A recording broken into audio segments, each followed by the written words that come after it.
দফা এক, দাবি এক, স্বৈরাচারের পদত্যাগ।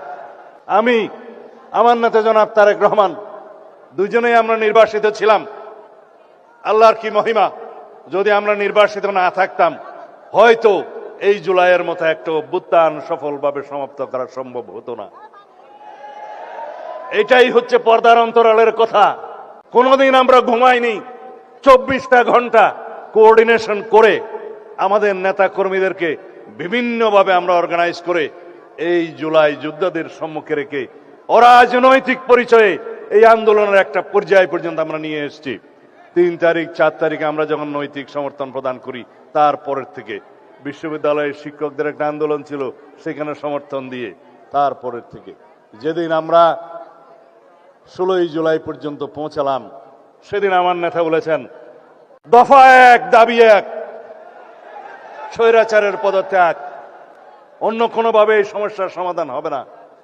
আজকে যারা জুলাই যোদ্ধাদের নেতৃত্ব দাবি করেন, তাদের অনেকেই সেদিন বলেছিল আমাদের কোনো রাজনৈতিক দাবি নাই, আমাদের দাবি বৈষম্যহীন এই ছাত্র আন্দোলনের দাবি, কোটা বৈষম্য দূর করতে হবে, সেটাই ছিল তাদের বক্তব্য।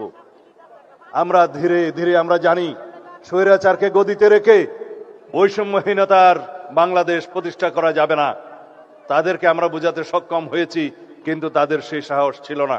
আমরা রাজনৈতিকভাবে সমগ্র বাংলাদেশের সকল মানুষকে ঐক্যবদ্ধ করে শত সহস্র শহীদের রক্তের এই স্রোতের মধ্য দিয়ে আমরা এই জায়গায় এসেছি। আজকে এই বাংলাদেশ রক্তে রঞ্জিত হয়েছে, এই মানচিত্র রক্তে রঞ্জিত হয়েছে। শহীদের রক্তের উপর দাঁড়িয়ে আমরা বিজয় অর্জন করেছি 5ই আগস্ট।